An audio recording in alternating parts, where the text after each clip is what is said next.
With 2 weeks left, we are heading into the final stretch of the 2026 legislative session. We're back to tell you what went down in the past week and what we have coming up. He's Nate, and I'm Andrew. This is the DLC's Policy Corner.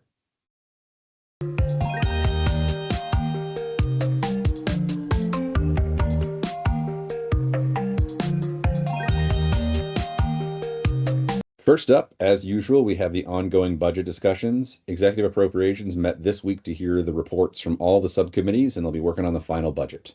Now is the time to start reaching out to them if there are things you want to see get funded. Our feedback for them will be on the website, as is our full budget tracker and all of the items we're watching. I promise you'll get that link later. At the end of last week, we also had a great day on the Hill with the Protect Medicaid Coalition. We also got to meet Kari and Sloan, two excellent advocates for people with disabilities, and we asked them to be our second special guest ever. Kari, tell us a little bit about your experience advocating last week and why it's important to get involved. Thanks, you two. Hi, I am so excited to be on this today. It feels a bit like a celebrity starstruck moment for me, selfishly, because I watch you two religiously. And so this is super exciting for me, selfishly, to have a video on here, even if I'm not live with you. I'm not live with you. I'm actually at Primary Children's today with my daughter Sloan. So yeah, that's fun, just authentically living that disability medically complex life.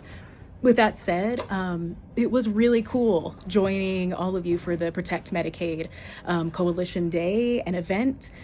First off, the Protect Medicaid Coalition is doing amazing work in Utah. The real important work, right? Advocating for the medically complex children's waiver, Medicaid.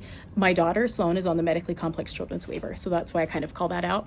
And the Disability Law Center, which is a critical resource that we all need to advocate for our disabled population, young or old.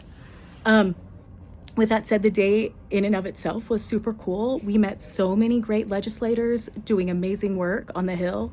One of the exciting moments for me was actually meeting Representative Elison, who is a huge advocate for the medically complex children's waiver. And he introduced me to the Speaker of the House. So Sloan and I made it up to meet the Speaker of the House, and we were able to advocate there for Medicaid, the medically complex children's waiver, and the Disability Law Center. So you never know what those days are going to entail and what opportunities you'll get, but you always kind of have to be prepared. And so it was a really exciting day, really meaningful, and I think that there were some really, really impactful conversations had. And so shout out to the Protect Medicaid Coalition, shout out to everybody doing the real work on the Hill to ensure that people like my daughter Sloan have the rights and the access that they need on days like this at Primary Children's. And also shout out to you two. Thank you for giving us regular updates in your policy corner. And being great advocates in the disability community here in Utah. So it means a lot for families like mine, and we'll keep showing up. I hope everybody else does too. Okay, thank you, bye. Well, it was our pleasure to get to meet Kari and Sloan, and we're so happy they got a chance to share their perspective with so many legislators, including the Speaker. Along those lines, we also saw a few bills we are following move forward this past week. First up, HB 4782 from Representative Lubay, the bill that closed the loophole allowing some DSPD providers to reopen with an associate after losing their license, passed out of a House committee late last week. That bill is off to the floor, and we want to thank Representative Lubay for his work on this. Next up, we also spoke to Representative Perucci's HB 495, the bill aimed at speeding up the process in death penalty cases that we mentioned last week.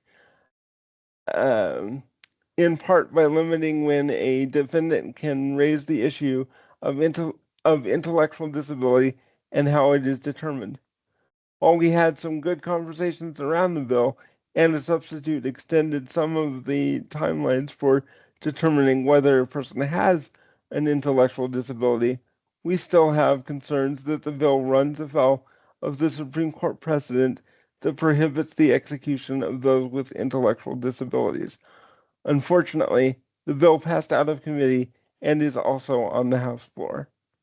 Finally, we have previously mentioned HB 471 from Representative Monson, the Medicaid bill that implements HR 1 and the Medicaid cuts from the summer. We mentioned that a few weeks back. The good news is that the bill has been substituted and no longer goes beyond what HR 1 does. The bad news is we don't like the stuff HR 1 does. Either way, it also passed out of committee and is on to the House floor. We also had a few new bills come out this week. First among them is HB 572, Justice-Involved Mental Health Amendments from Representative Ellison. The bill is an attempt to implement some of the work Salt Lake County has been focused on using a model of jail diversion from Miami. We have a few questions on the bill, and we've reached out to the sponsor. We will likely have more updates on this one next week. The other bill of note this week is HB 579 Medicaid funding amendments from Representative Daley Provost. This bill would have $7 million of the interest from the Medicaid Expansion Fund be deposited into an account for DSPD to help folks move off of the waiting list. We always welcome creative solutions to fund programs to support people with disabilities, and there is plenty of money in that account that the voters approved. It should be used to support Medicaid recipients. Okay, for a short week, that is a lot of work. As always, you can find our bill and budget trackers, our calendar, and any comments on our website, disabilitylawcenter.org/issues/public-policy. Nate always keeps his promises. We'll be back next week to tell you what went down and what's coming up in the final week.